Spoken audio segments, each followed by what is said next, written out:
and welcome to News Tonight. I am Rhoda Ngonzi and these are the headlines.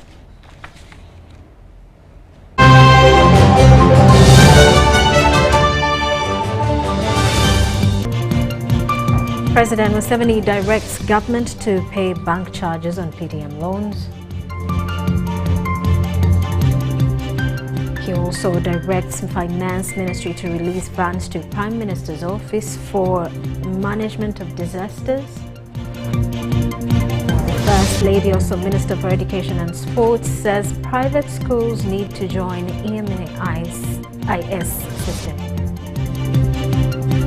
In sports, Chan and AFCON local organizing committee members oriented.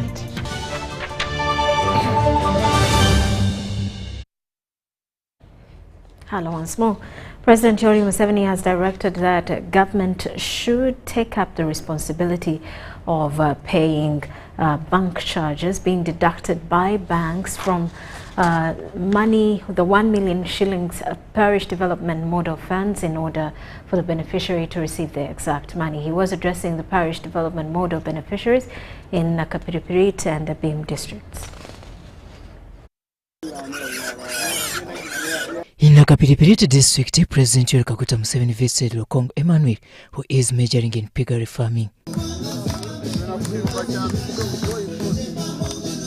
Lokong, a resident of Kakomokwe village, Naturam Parish, Lorakea sub-county, secured a 1 million grant from the parish development model. When I received this money on the 13th July 2023, actually, I was not even really expecting to receive this money. It could be when God planned for the thing, it will make you also to be uplifted from. So far, he has a set of 5 big pigs with about 30 piglets, and these 5 pigs will soon give birth, and that will give to a total of about 50.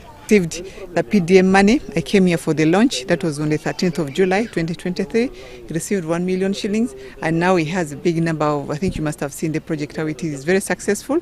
He has even brought iron sheets out of the money, the benefits he has been making from the time he got the money. So it's something that we need to celebrate, that the transformation that the president, the money income that the president wants people to go to middle income is what is being realistically realized in my district. This has seen him since 2023 change his entire life. To do sand mining just across the river Sustaining this family. to sustain the family. Yes. So, but now when PDM came, he abandoned sand mining and came to I this. thank the government of Uganda to introduce the program of PDM. The president's visit to Nakapiripirit is a testimony that the parish development model is a game changer. Really, as per now, I have the present pigs which are in here. They are 22 in number. The piglets are 12. The plan of PDM is to assist people who are outside, who don't have any income, to start getting income. So now, if all, and we have done it deliberately, that we give 1 million per family, 100 million per parish each year. Lokong, who started from small, is now a big dreamer. My president, His Excellency Yoweri Museveni, really has changed some of us, because most of us, we have left this issue of ratings. Earlier, the president also visited another PDM beneficiary in Abim district. From here, I went to Abim. The person in Abim is a more advanced person. He's a university graduate. He is doing farming of onions and maize and sunflower. And he's even irrigating using the program of the government. The president, however, called for the abolition of the bank charges on the parish development model money. Now, the banks have been deducting money from my people. They deducted some money from Better Tia's money. And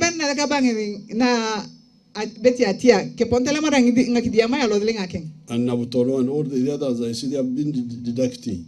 I have told the government that you be the one to pay the bank. I don't want anybody to touch my people's money. So when you bring the 1 million, add on what the bank needs for. Museveni, however, leaves a note behind for Karamoja that now since peace has returned and industrialization taking up shape, they should wake up and tap into it. Now you here in Karamoja, you're getting factories coming here, cement factories, factories of this. Whose meat will they eat? They will have to eat your meat here. Robert Nyango, UBC News. Meanwhile, President Yoweri Museveni has directed Karamoja residents to abandon guns for peace and development to prevail. President Museveni is in Karamoja region for a wealth creation drive and assessment. While in Amudat district, the president assured the Karamojong of government commitment to boost development projects, including the PDM program. He pledged to open a radio station for the Pokot of Uganda to further the wealth creation message.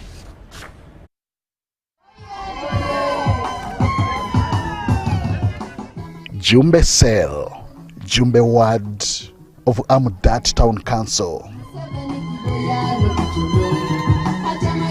President Yoweri Museveni commences his wealth creation tour of Karamoja sub-region. At the home of Amos Rwembusi, goats and sheep are all looking healthy. Rwembusi does not regret partaking of the Parish Development Model Initiative. And when he was receiving, he was told that this is an initiative from the president, and he was very, very happy. Museveni, who inspected and saw for himself how this farmer has progressed, was overwhelmed. This is just a simple way, as you can see. To have a goat, a sheep, some chicken, even some people keep ducks, then cows, others look after pigs, then you grow crops. All those are sources of money. So therefore, really, poverty here is ignorance. To achieve more of this, it will take total peace through abandoning guns. Who are telling you that people who are telling you about getting wealth by raiding were misleading you. Because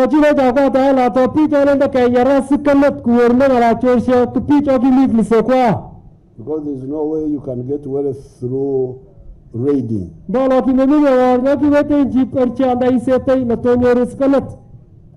First of all, you may lose your life there.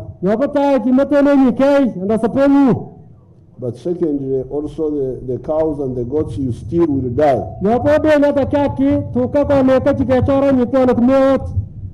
So you cast completely guns. Nobody should bring guns here from anywhere. So that you have total peace. Museveni wants the Karamojong to toe the line of development through embracing the parish development model. The government can easily start you off. We have now sent you 100 million every year per parish.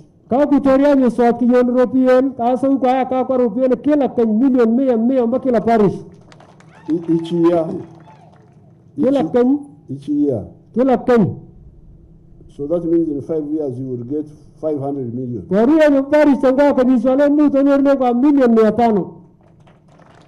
For your parish. Then after 24 months, the ones who got first should bring back the 1 million.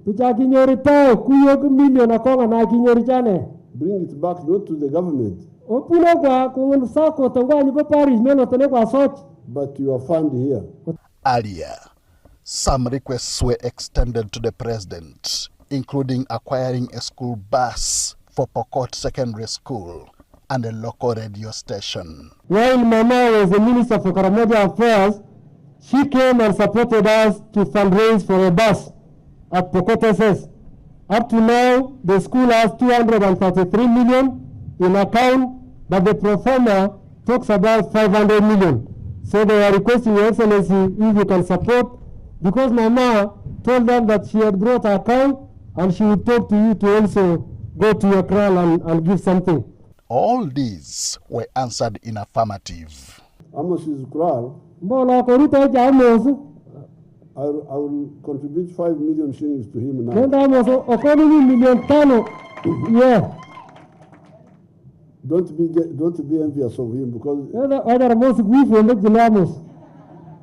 so give him the 5 million. And regarding the school, I will make the balance to get the 500 million.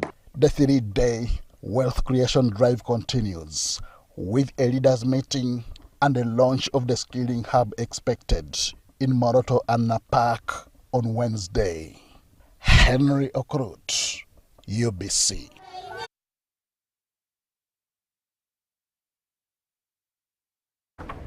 And the Vice President, Jessica Lupo, has urged the Ateka people to abandon nomadic pastoralism and promote commercial agriculture for a sustainable livelihood. The Vice President, also in Katakwi District Woman MP, said the initiative will address persistent food insecurity and increase family income among the Ateka communities. She was speaking at the ongoing Ateka Reunion Festival at her country home in Ateka Parish, Katakwi District.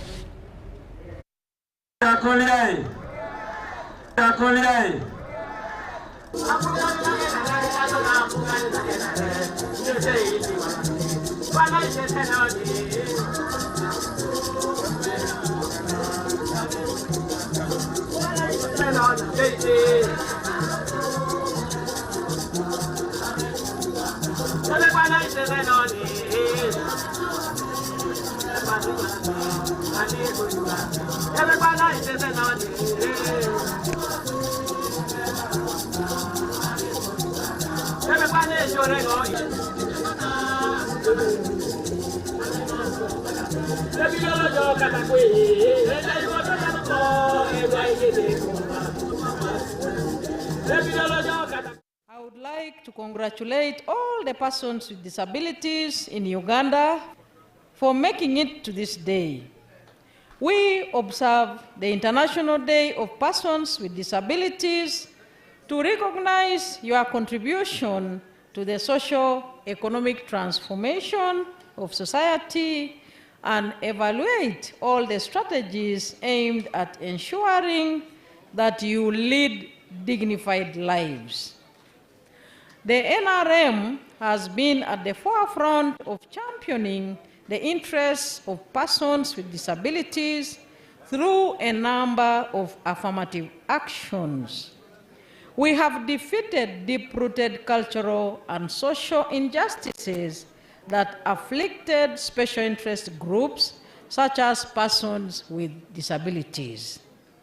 Therefore, I would like to reiterate the NRM's commitment to meaningful inclusion of persons with disabilities in all aspects of life. Government will continue to ensure that service delivery institutions and mechanisms such as schools, health facilities, offices, police stations, court premises, shopping centers, etc., are fully accessible by all categories of persons with disability. As we continue to address inclusion and rehabilitation needs of persons with disabilities, let us not forget that for preventable conditions, prevention is better than cure.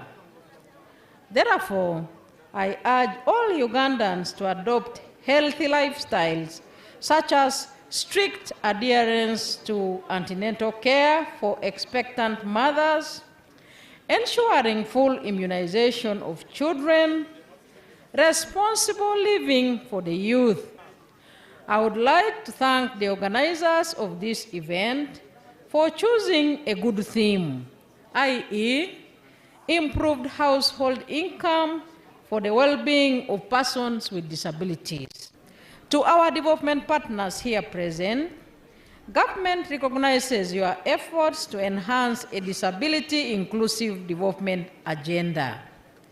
Government is committed to doubling efforts in empowering persons with disability in all spheres of life for a better future. I wish to take this opportunity to once again congratulate and appreciate the contributions of persons with disabilities towards the development of our motherland, Uganda. The NRM government will continue to work with you in all spheres with special focus on improved household incomes. I thank you all and wish you all persons with disability of Uganda happy celebrations on your day. This is the message of His Excellency the President.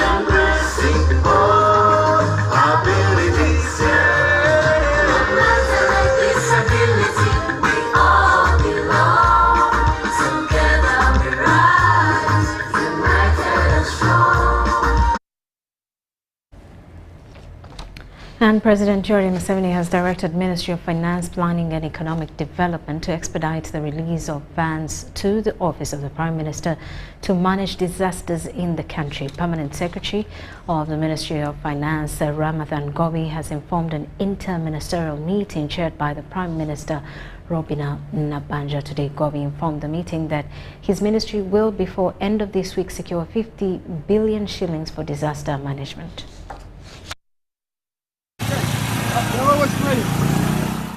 Last week, a landslide occurred in the sub-county of Bulugunya in Bulambuli district, leaving people dead and hundreds displaced. By this afternoon, 28 bodies had been recovered. The Prime Minister Rhoda Ngonzi last week visited Bulugunya sub-county and pledged total government intervention to recover the bodies, as well as relocating the affected communities to Bunambutie. I think for me, first to thank you for your intervention. That personally, the person of the Prime Minister is seen on the ground, walking and riding a border and representing government. I think you deserve a lot of credit really. This morning, the Prime Minister chaired an interministerial meeting to manage the ongoing disasters in Mount Elgon sub-region and other parts of the country.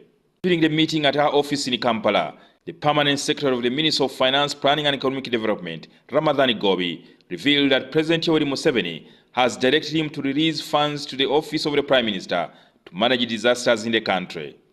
And His Excellency the President called last weekend, when we were in Arusha, and already directed that we find money. We can get it from wherever in the budget, and we first deal with this disaster, particularly moving people and giving them the resources to settle, but also look after them briefly. Ngonzi informed the interministerial meeting chaired by the Prime Minister Rhoda Ngonzi that his ministry will before the end of this week secure 50 billion shillings for disaster management. Because when you look at the requirement, I think it's about 125 billion of these areas, about 124.6 billion. But we can phase it. So, Right Honorable, I had already asked my people, and they started the process of looking for 50 billion, and then we break it down in those areas, and the PS we are going to work closely with him, and we process this money this week so that it is provided. Part of the money will be used to procure 10,000 acres of land to relocate people from the landslide-prone areas. We have 10,000 acres in Bulambuli, that's the Gidudu land. It's not encumbered, but the value we got out of our interaction was 4 million per acre. The Prime Minister said this has to be handled with urgency to save the lives of people. It's a must. The president says he's tired of seeing us cry. He even said some things must wait and have this exercise done.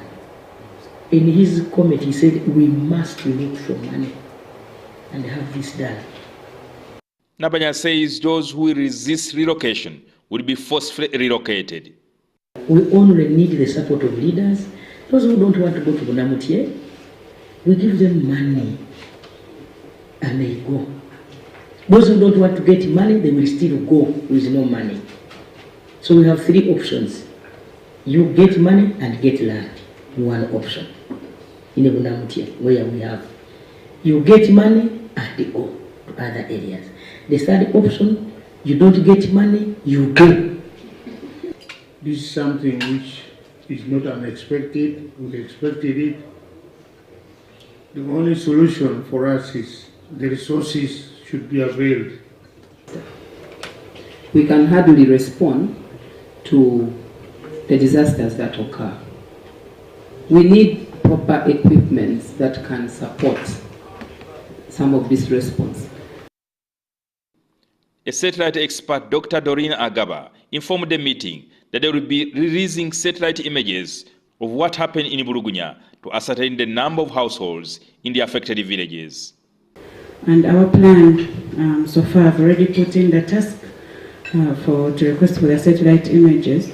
I expect to be getting them in the next 24 hours. And these images should show us the situation before, the situation also during, and the situation after.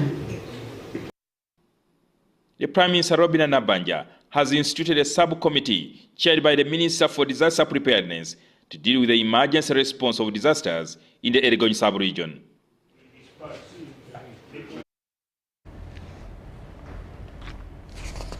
And the First Lady Minister for Education and Sports, Janet Museveni, has said government cannot resume a public-private partnership in education service delivery if challenges facing education providers are not solved.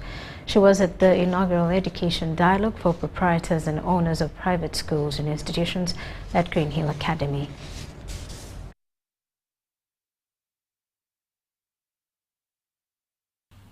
Different organizations that bring together private school proprietors, owners and institutions of learning have held the first ever educational dialogue that focused on policy issues about provision of private education that include taxes and qualifications for grade 3 teachers that has been put to degree level. Ministry of Education and Sports started the Education Management Information System to collect data about schools and acquire information to help in proper planning, but private schools and institutions of learning have not embraced EMIS. Returns from EMIS show that over 50% of private schools and education institutions of learning have not provided data about the number of learners they have enrolled in their schools.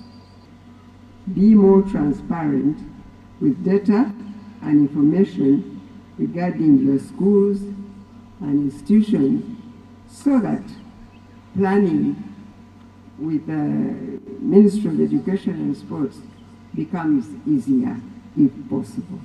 The private school owners want to resume a public-private partnership in education service delivery with Ministry of Education and Sports. The Minister for Education and Sports, Janet Museveni, says the PPP arrangement in implementation of universal secondary education was abolished because the money government was investing was misallocated. When profit maximization overrides the learning objectives in the private school or institution, or any service one is employed to give to the people, then it certainly ends with compromising the quality of that service, service management anywhere. The Permanent Secretary, Ministry of Education and Sports, Kedres Turiagenda, reminded the private school owners what is expected of them. Adherence to approved curricula, to staff qualifications, infrastructure standards, safety measures, and many more. Secondly, institutions should be committed to equity and inclusivity. Adequately trained, motivated, supported teachers in order for them to give us the results that we want.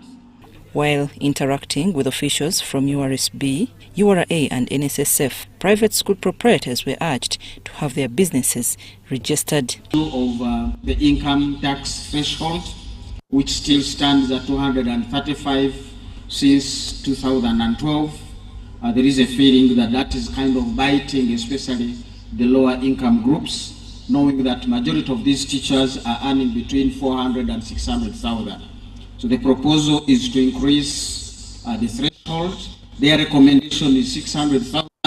We continue with a single tax regime, and we pray that the private schools are allowed to access resources from the UDB through a private schools fund to support their growth.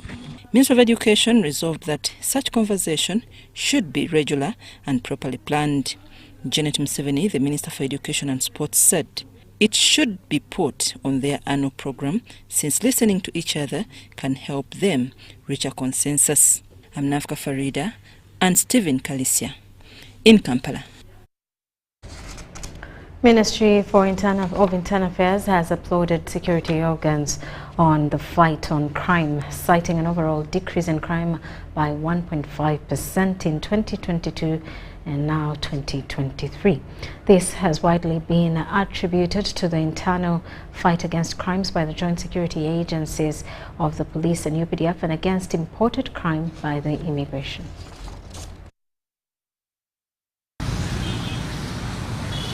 The Minister of State for Internal Affairs, General David Muhoozi, indicated the general reduction of crime in the country by 1.5%, with over 231,653 cases reported in 2022 to 228,074 cases in 2023. This is partly attributed to enhanced coordination of internal security and provision of advisory services, joint initiatives with the sister security agencies, reorganization of the CID, improved detection and investigation methods. The minister applauded government initiative to combating crime through the use of CCTV cameras and the National DNA Database Center set for construction that will boost the fight against internal and imported crime. These laboratories have enabled the country to conduct a wide range of forensic tests, including DNA analysis, toxicology testing, and digital forensics, adoption of modern technologies and equipment in forensic science to improve the accuracy and efficiency of investigations. A high-profile citizen and the case of an ordinary citizen, and in the case of a peasant, they are all cases, and all of them deserve justice. They should be handled equally. In the case there is nobody who is senior to the other. No. If I have been killed, I deserve justice, whether I was high profile or humble. Major General Kahinda Utafire, the Minister of Internal Affairs, warned the public on actions of assaulting security officers in uniform. So that a uniformed officer when on duty is an offense for which you should go to prison. You can't plead, no, I'm an activist, I'm a politician. No.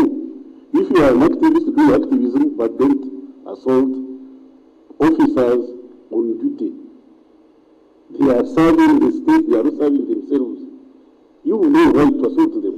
The ministry, however, cited the need to increase on the forces to combat remaining crime, citing inadequate resources and manpower to effectively fight crime.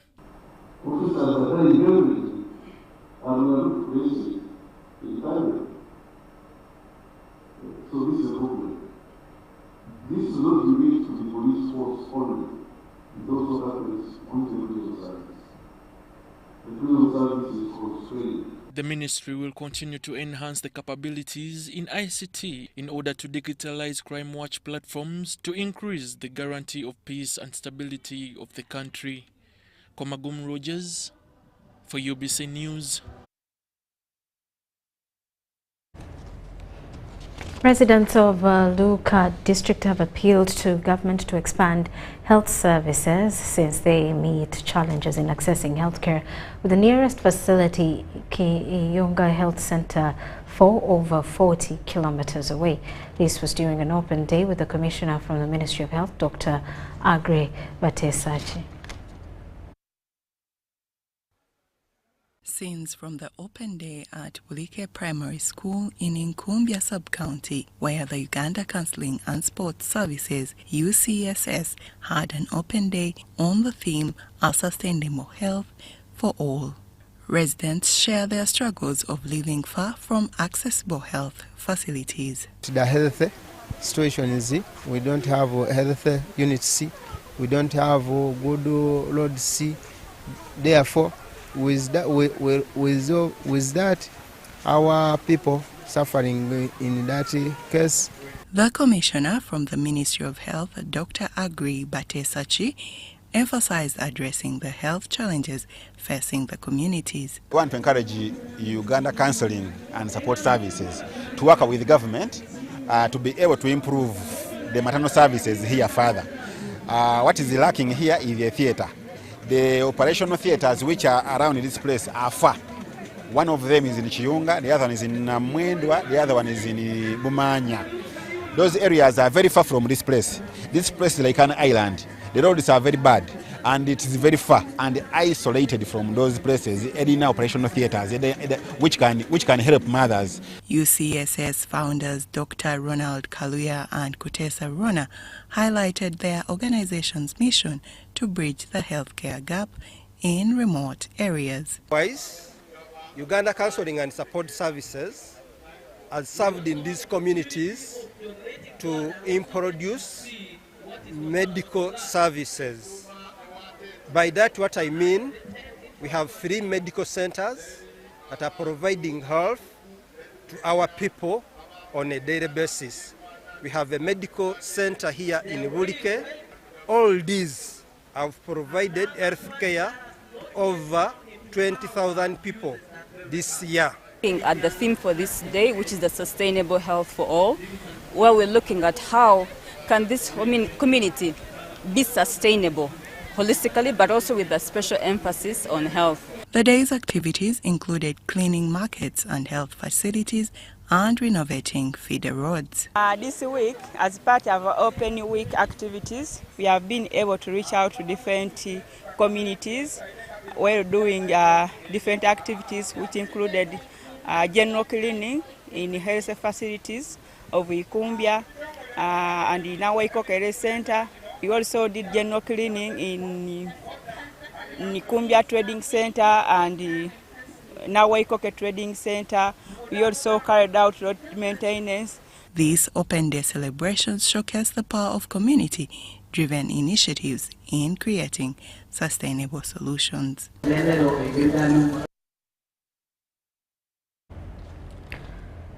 And the Global Innovation Index indicates that Uganda is not investing significantly in science, technology and innovations in the year 2024. It ranked Uganda 121st, down from 102 in 2019. Let's take a look. A mobile technology expanding international has been launched to support youth in creativity and innovation. The director, Katende Alex Katamba, advised youth to use the technology revolution to simplify life and boost job opportunities. The developed mobile application will enhance business growth among users.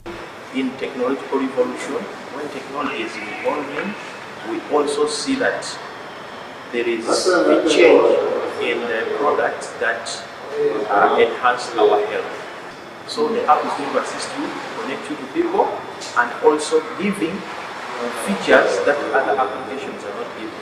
The Chief Executive Officer, Expanding International, Dato Ivan Lim, said the Expanding mobile application will integrate all features of the 21st century on a single platform to ease connectivity. Be able to enable everybody to upload the products, into this app, and also to upload their memories into this app. So you also can do live in this app. Okay, and the live is already ready in the app, so you can actually turn on the live and you can actually go for live. Okay, and the third one is we want everybody to use this app as a trading platform where you can sell and buy. A member of Expanding International, Agnes Kemigisa, says with the new technology, their product will be opened to the world market. The entire community or the entire society, we've got to give it a chance to take it on, to improve our technology. Sign up this app, this hedging app, you will have easy access to do your personal marketing. You can tap many opportunities. Chonta Waide Proskovia compiled this story for UBC News. And Nakawa Deputy Resident City Commissioner Lilian Nanshemeza has urged youth to engage in activities that honor and add pride to their communities. She was speaking at the launch of a free ambulance service under the NRM Nakawa Brigade at Portbell. The NRM Nakawa Brigade proposed to purchase an ambulance to facilitate the transportation of patients to hospitals and assist bereaved families. Nakawa Deputy Resident City Commissioner Lilian Nanshemeza has appealed to youth to engage in projects that elevate their status. Thank the Nakawa Brigade team. They have done a very tremendous work. This is a very good initiative for our community. Large. We want to take this opportunity and say thanks to them. And this ambulance, we have hopes that it is going to serve a very big purpose in the community in Nakawa division. NRM Nakawa leader Frederick Luhindi emphasized that the ambulance will serve the community. It will help everyone in need. In Nakawa, it's not only one ambulance. We have got so many facilities which help people. Okay? And we have hospitals. When I was the MP, I struggled so hard to bring here a referral hospital. Naguru Referral Hospital was the first in Kampala. Residents expressed their appreciation for the ambulance and pledged the commitment in ensuring it fulfills its intended purpose. Trying to elevate people from poverty, as the president is preaching it. President Museveni, wherever he goes, he's talking about wealth creation. Wealth begins from your family, not as a group. So whatever you have of TISTA management, we have come to support with oxygen, masks and gloves, and also water for the driver who is going to be driving the patient. Mike Wakabulindi compiled this. With that, we take a quick break. When we return, more details. Stop breathing. To be a winner, you must breathe only when necessary. Breathing is for losers. What is that? Did I give you permission to sweat? You can sweat in your free time. Push the arms straight. Winning is hard, but with MTN Momo, it's easy. Simply pay or shop with Momo for a chance to win mobile money every day. Use the Momo app or dial *165*3#. In the heart of Uganda, a financial revolution is happening. We were once left out, saving the old-fashioned way, with an unexpected saving spot, keeping it too close for comfort. But now, we found a better way to save and manage money. Download the Wendy app from Google Play or App Store or dial *229#. With Wendy, your money is safe and you can earn interest daily. Visit your Google Play or App Store or dial *229# to register. Wendy Wanawoli. The first Deputy Prime Minister and Minister for East African Community Affairs, the Right Honorable Rebecca Kadaga, State Minister Honorable James Magode Ikuya, and the Permanent Secretary, Mrs. Edith Mwanje, congratulate His Excellency the President and the people of Uganda on the milestones and achievements attained in the 25 years of existence of the East African community. The EAC has registered tremendous achievements which include one-stop border posts, robust cross-border infrastructure, harmonized education systems, and a single customs territory. These have revolutionized the people on how to trade, learn, and grow. The celebrations to mark EAC at 25 will be on Thursday, the 5th of December 2024 at Hotel Africana starting at 9 a.m. You are all invited.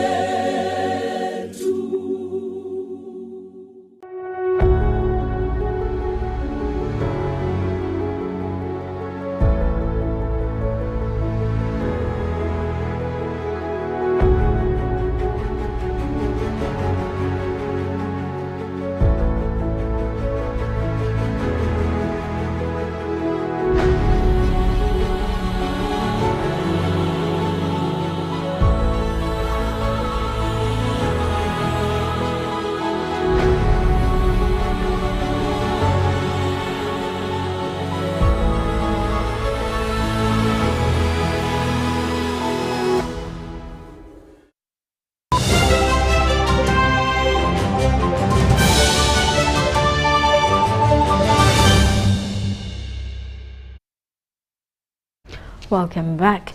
Now, Chairman Entebbe NRM constituency Shayaka Stephen Gasaja says there is need to uphold the NRM government for supporting people's cultural values. He was launching the Allure community in Entebbe and a fundraising drive to support community projects.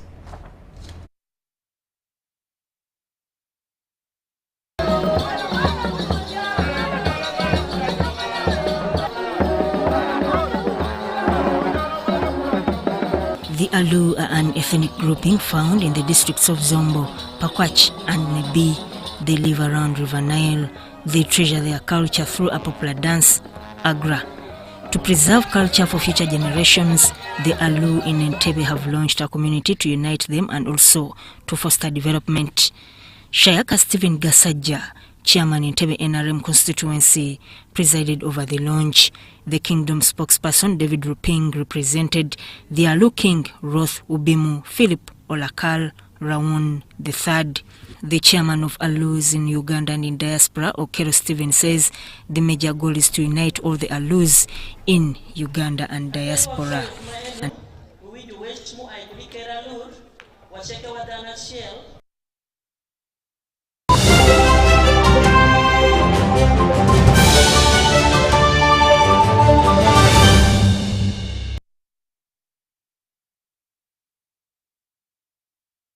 And on business, government of Uganda is targeting to establish a $500 billion economy in agro-industrialization, science, technology, and innovation. Let's take a look.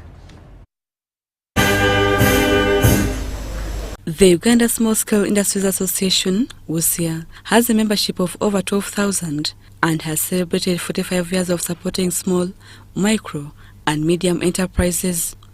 This 45 years has been a journey of whereby we started with 19 members, but now to date we have 12,660 members that are cutting across 21 sectors, and in these sectors they keep on being dynamic. They don't stay the same. We kind of change according to what they have. While there have been remarkable achievements, challenges persist, including limited access to finance, limited markets, among others. We are celebrating, yes. But as government, you cannot recognize us. So let us give this grant to ZIA, such that they move with their micro members. Of our people there don't know what programs you have out there, except when the Minister of Finance goes on the platform to read the budget. We are not informed. However, the Ministry of Trade says government will support these businesses through various government incentives. So we encourage them to continue utilizing government programs, both financially and non-financial programs, trainings, and all that, including access to markets. But the challenge is that some of these businesses, because they don't work together, because they don't have some of the required documentation, like if they ask them whether they are registered formally, whether they have paid out, they have filed their returns. Some of those basics for the businesses to grow, some of those have become idle. Government is also in plan of building a $500 billion economy through various sectors. The strategy that government has adopted of growing this economy to a 500 billion USD economy is prioritizing the private sector that is in agro industry, to which I believe a number of UZIA members belong, as well as science, technology and innovation. During the celebrations, entrepreneurs were dissatisfied with government agencies like URA, USB, when it comes to formalize their businesses. URA is a friend or a friendly partner to UZIA, but not an enemy, as it seems to be, though it's not true. But according to some people's understanding, when they hear about URA, the 45th UZIA celebrations are on the theme strengthening stakeholder engagement for sustainable transformation of micro, small and medium enterprises. Rebecca Nantongo, Stephen Kayumba, UBC News. Brought to you by download the Wendy app from Google Play or App Store or dial *229#. Wendy Wanawoli.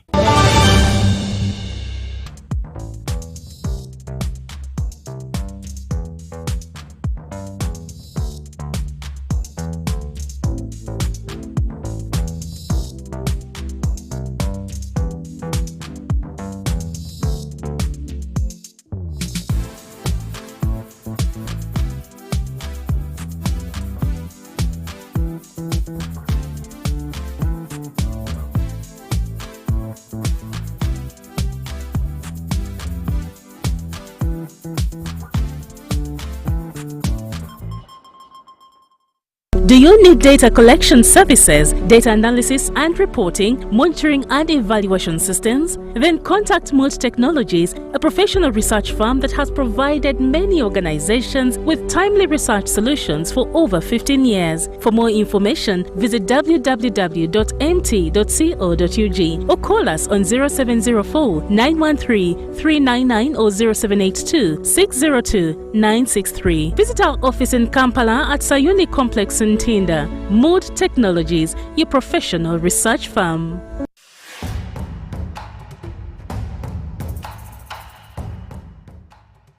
Amazina ganje niyetekwa Seruhanga John Bosco ninduga mu district ya Rukungiri ndio muhanguzi wa miliyoni 18 na Uganda National Rotary nzahangwire urwo mu kuzana star 278 hash ngafuna message eriko kamunje muhanguzi nashemererwa konka nabaza kugira ngo nedi y'abafere sente ziriyo zona bakaziteka nko nazihangwire. Uganda National Lottery. Dream, play, win. Participants must be 18 years or older. Play responsibly. The Uganda National Lottery is operated by Ituba Uganda and regulated by the National Lotteries and Gaming Regulatory Board.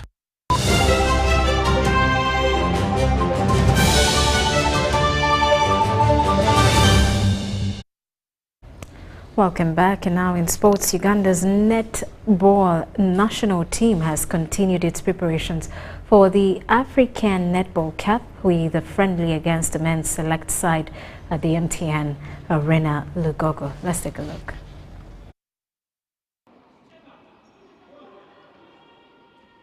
With just 5 days to the 2024 African Netball Cup, Uganda's national netball team, the She Cranes, has intensified its preparations.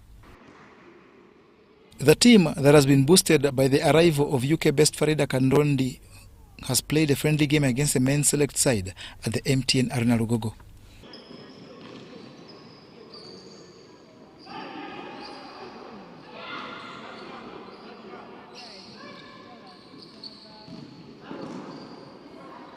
The team which the coach Nelson Bogere alternated on several occasions, lost 49-40, but the test was pivotal for the task ahead. You see, when you play men, at least you can get the proper picture of how the girls can perform, because men are vertically very strong, their speed is superb, their shooting is okay. So we always want to play with people who are better than us for proper judgment. So I think I've seen a lot of positives, although even the negatives we are going to fix, but yeah, I think it is very good for us to have such a friendly with the men. The team in camp for this tournament that Uganda has won on 3 occasions is a perfect mix of youthful exuberance and experience. 2021, it was my first time to be called on the national team, so I had that fear. I couldn't play my game, but at least now I've played a lot of games, so I think we are going to make it to the final. And so far so good.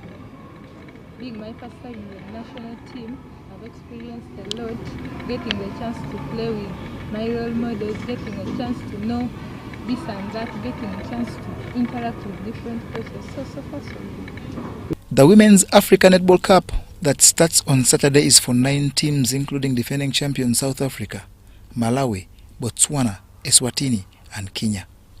The team is now set, because everything now we have done with everything. Now the team is set, and they are ready to go and take on in the media to take on the championships. The team is set.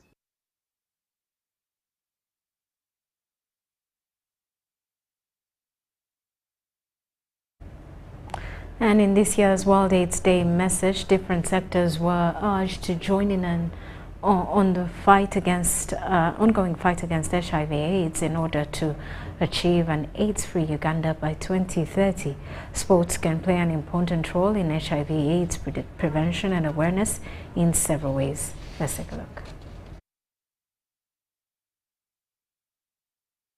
Ending HIV and AIDS as a public health threat by 2030 is achievable through joint forces from different sectors, including the sports sector. The president of the Uganda Olympic Committee, Dr. Donald Dukari, discusses HIV and AIDS in sports, athletes living with HIV and AIDS, and their potential to continue competing in their respective sports disciplines. In sports, what we're trying to do is, as a general policy, we try to encourage our athletes at all levels to be safe, especially those who are 18 and above, because we believe they may be sexually active.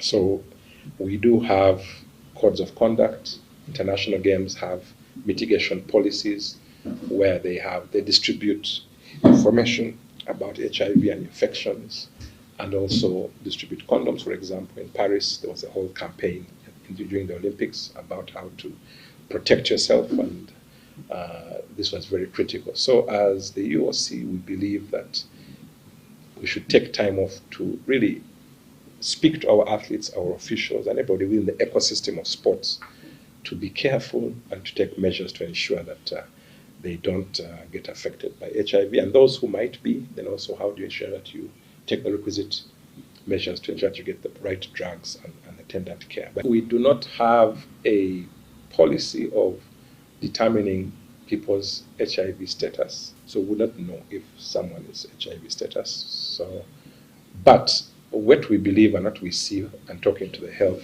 professionals, is that people who are maybe have HIV positive but are taking the right medication and are able to train and have the necessary care should be able to practice their sport safely.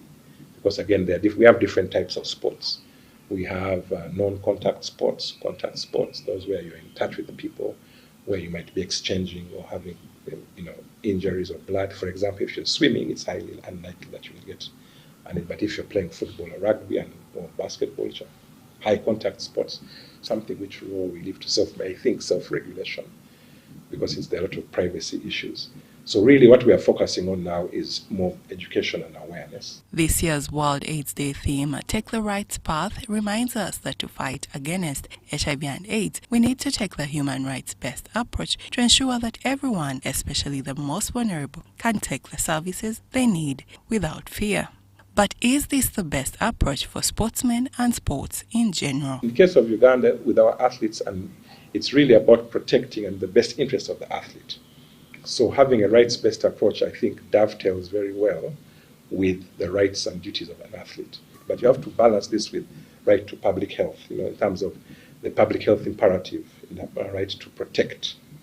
So it's a very important framework, but this is something which we have to engage with our federations, our schools, our athletes, our coaches, families, because yes, whereas you have a right to participate in sports, but you also have a corresponding duty not to affect others. So it's a delicate balance. In the fight against HIV and AIDS in Ugandan sport, Dr. Rukari says there is more to be done. I think this issue of HIV and sports is a discussion we need to begin having at a very higher level. And then also getting policies in place on how we deal with this issue of data protection, balancing the rights of the athlete, rights of privacy, and right of other athletes, duty to protect, is what we talk about in the human rights language. So to me, it's about awareness and providing policies and frameworks to deal with this. Grace Joyce Kemgisa, UBC News. And that does it for News Tonight. Thank you for sticking with us. I am Rhoda Ngonzi. Have yourselves a lovely night.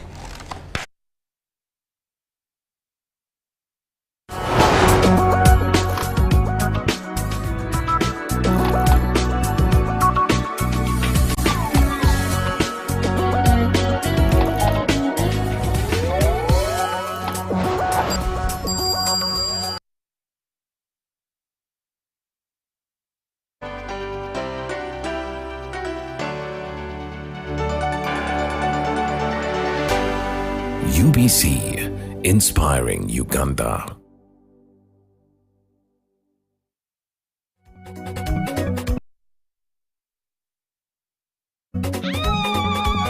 Enteekateeka ya Parish Development Model eyatongozebwa mu 2022 ng'omukulembeze w'eggwanga Yoweri Kaguta Museveni yagitongoza. Eno eyambyeko nnyo okuggya abantu mu waavu n'okutumbula enkulaakulana y'ebitundu ebyenjawulo okusinziira ku mutendera gw'emiruka. Era ng'enteekateeka eno yakateekebwamu ensimbi za Uganda eziri mu triliyoni emu n'ensimbi endala ezigwamu. Era nga SACCO $500,000 ze zaakaganyulwa mu nteekateeka eno nga bagijjumbidde bawerera ddala akakadde kamu mu $3,000 mu 2013 okwetoloola ebitundu by'eggwanga ebyenjawulo. Gavumenti ku lw'ensonga eno yeebaza abantu bonna abataddeyo omwoyo ne muteekesa mu nkola enteekateeka ya Parish Development Model era ng'eyambyeko okuyitimusa abantu okuva ku nkola ey'okukolerera olubuto lwokka. Kati bannayuganda mwenna mukubirizibwa okwenyigira mu nteekateeka eno n'enteekateeka zonna endala eziba zireeteddwa gavumenti okukulaakulanya abantu baayo. Mwebale nnyo, mwebalire ddala.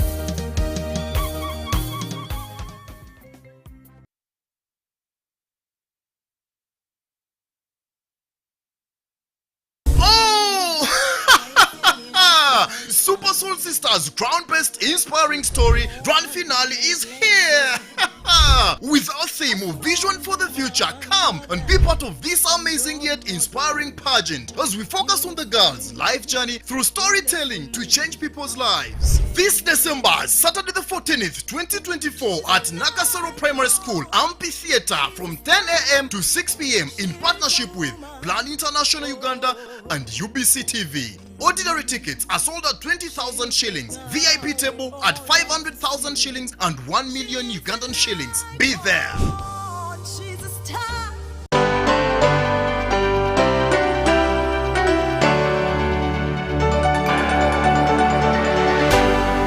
UBC, inspiring Uganda.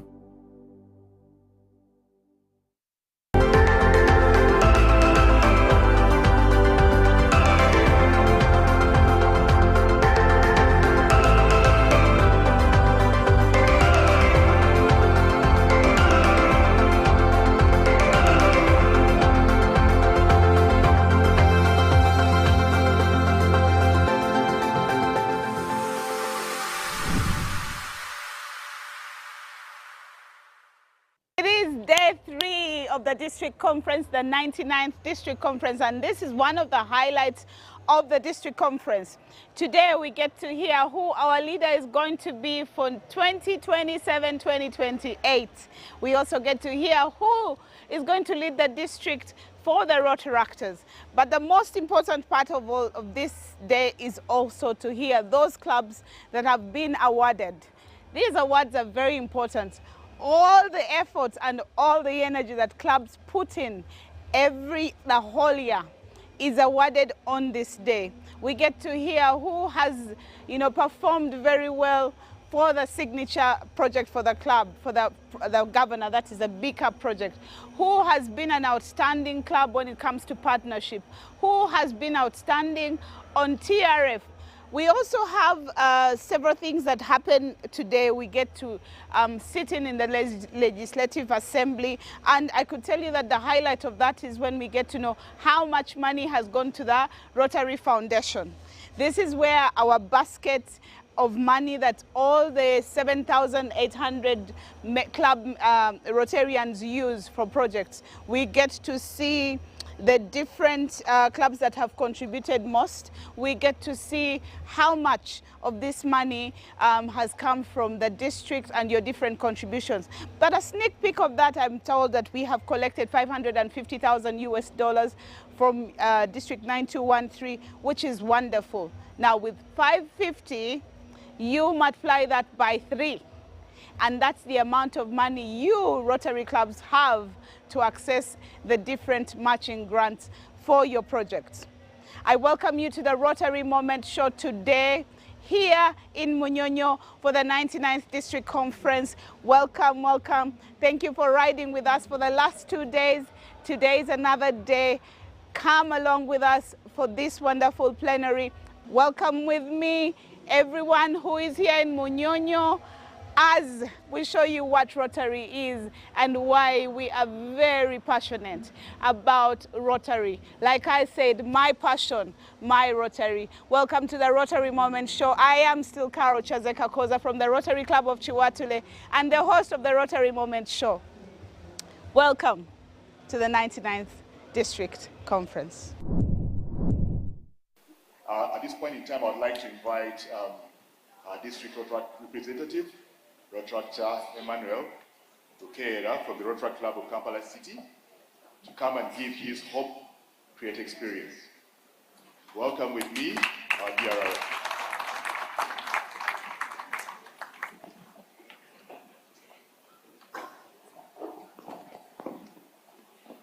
Thank you very much, Master of Ceremony.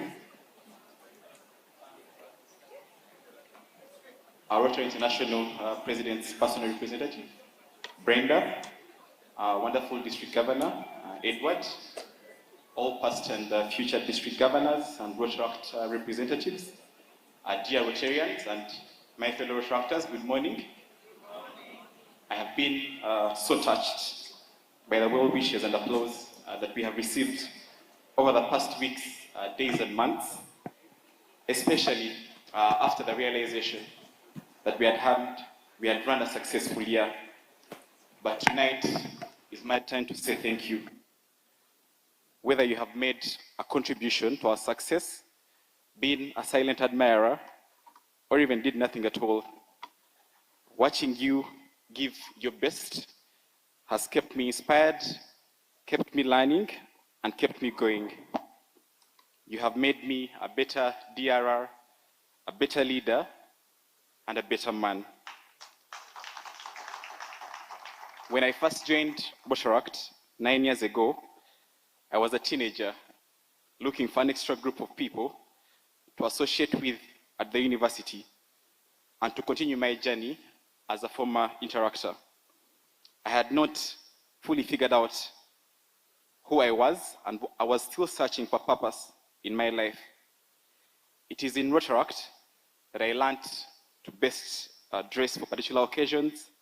It is here that my shy self burst out of the bubble to become a leader, now at the top. It is here that I saw and participated firsthand in the process of professional and leadership development.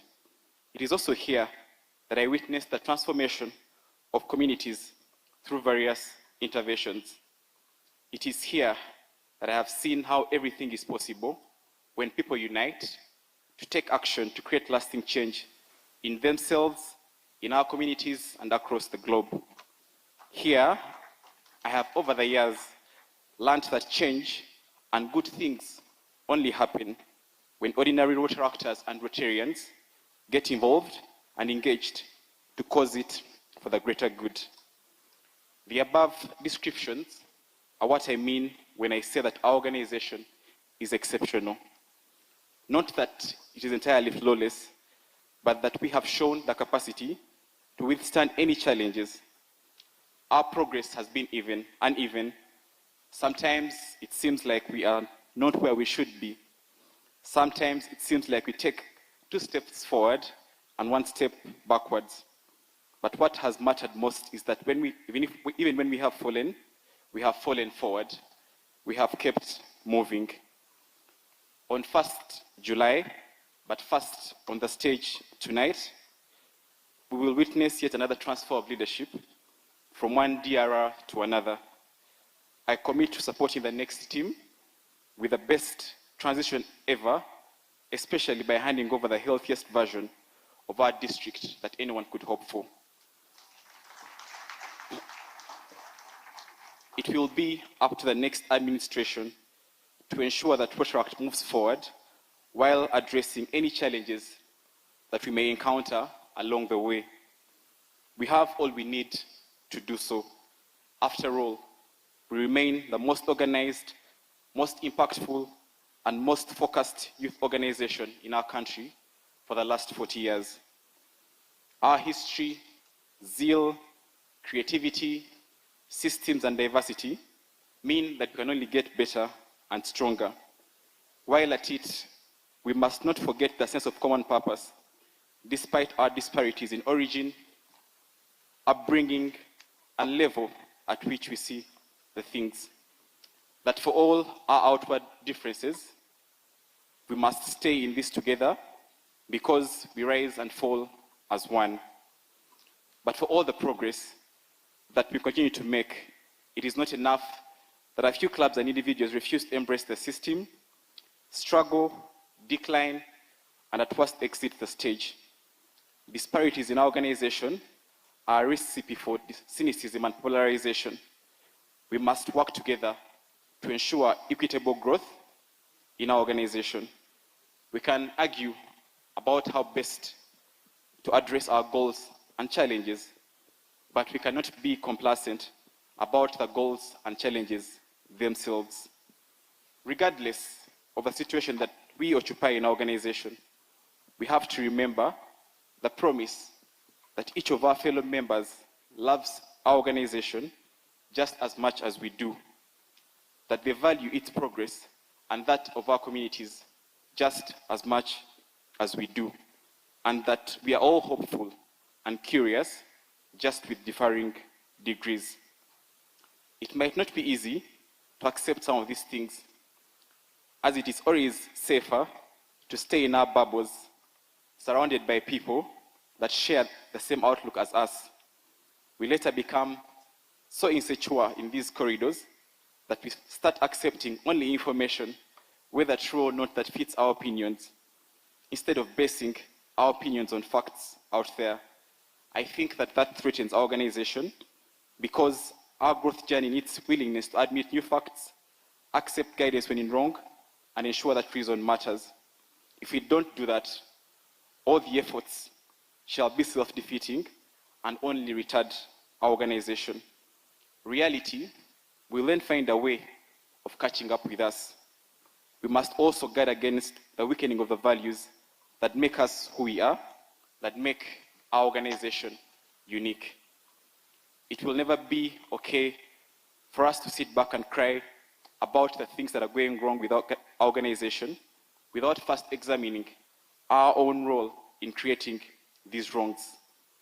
It should be our individual and collective responsibility to own up, clean up, and take action when things go south, because all of us here share the most important title in our organization, member.